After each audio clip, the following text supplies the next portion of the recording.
আচ্ছা আমার একটা প্রথম প্রশ্ন সেটা হচ্ছে রেট কত থেকে স্টার্ট করেছেন? রেট আমাদের যদি এসি হয় তাহলে 2000 থেকে স্টার্টিং, এটা সিজনের উপরে ভ্যারি করবে রেটটা। তারপর নন এসি দিয়ে শুরু করুন, যে নন এসি হয় তাহলে কমবে, ঠিক আছে? তারপরে আমি তখন যেসব বলি ডাবল বেড, তো আমি আরাম তো ট্রিপল বেডের রেট দিয়ে দেবো, হাত লাগবে ভালো। তার রুমগুলো তো দেখে এলাম, এক কথায় অসাধারণ রুম, একেবারে নতুন বিল্ডিং এ যা যা কোয়ালিটি থাকার কথা সবই আছে। আচ্ছা প্রথম প্রশ্ন, রেট কত কি রেখেছেন? রেট আমাদের নরমাল ডাবল বেড স্টার্টিং হচ্ছে এসি 2000 টাকা থেকে।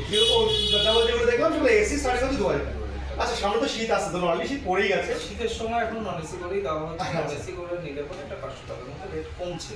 আচ্ছা তাহলে মোটামুটি কথা হবে 1500 মতো শুরু হচ্ছে, তাই তো?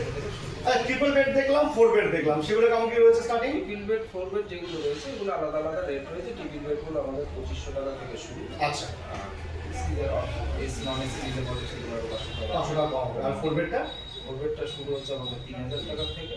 সেম, ওটা যদি নন এসি করে নেয় 500 টাকা কম হবে, তাই তো? মানে এসি চার্জেস 500 টাকা, নন এসি নিলে সেটা কমে যাবে। আচ্ছা আচ্ছা এই যে রেটগুলো বললেন এগুলো ফিক্স থাকবে?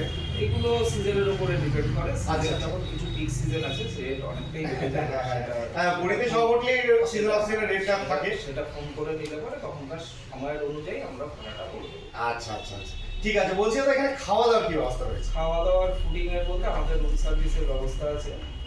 রুমের খাবার রেস্টুরেন্টটা দেখলাম না, তার জন্য জিজ্ঞেস করলাম। নিজস্ব রেস্টুরেন্ট নেই, আমাদের পাশে রেস্টুরেন্ট আছে, আচ্ছা সেখান থেকে আবার কেউ যদি রুম সার্ভিস চায় আপনারা সেটা করে দেবেন, তাই তো? হ্যাঁ ব্যবস্থা করবো। আচ্ছা আচ্ছা আচ্ছা ঠিক আছে। আচ্ছা বলছি স্টেশন থেকে কিংবা আপনার স্টেশন থেকে তো আসে, আচ্ছা আচ্ছা বলছি স্টেশন থেকে কেউ যদি আসতে চায় তাহলে লোকেশন তো এটা স্টেশন থেকে আসলে পরে একদম ডাইরেক্ট চলে আসবে। এখানে আমাদের রাজ হোটেল, পাশে রাজ হোটেল রয়েছে, ল্যান্ডমার্ক। হোটেল পর্যন্ত গাড়ি চলে আসবে, তাই তো? একদম হোটেলের গেট পর্যন্ত গাড়ি চলে আসবে। হোটেলের সামনে পার্কিং এরও ব্যবস্থা আছে। হ্যাঁ সেটাই জানতে চাইছিলাম, আপনাদের যে গ্রুপ পার্টির জন্য যে জায়গা রয়েছে সেখানে গাড়ি ফাড়ি রাখার ব্যবস্থা রয়েছে? গাড়ি সামনে যে একটা আছে আমাদের সরকারি পার্কিং রয়েছে, সেখানে পেড সার্ভিস আছে। আচ্ছা। আমাদের ছোট গাড়ি হলে পরে সামনাসামনি রাখা যাবে, তাই তো? রাখা যাবে। আচ্ছা আচ্ছা ঠিক আছে দাদা, তাহলে একটু কন্ট্যাক্ট নাম্বারটা দিন যেখানে মোটামুটি মানুষ বুকিং করতে পারবে। কন্ট্যাক্ট নাম্বার স্ক্রিনে দেওয়া থাকছে, সেই আচ্ছা আচ্ছা আচ্ছা আপনারা ফোন করে ঠিক আছে দাদা, আপনি আমাকে কার্ডটা দিন, আমি সেই নাম্বার অনুযায়ী ওই কার্ডটা স্ক্রিন নাম্বারটা দিয়ে দেবো, ঠিক আছে? আচ্ছা অসংখ্য ধন্যবাদ দাদা, নমস্কার।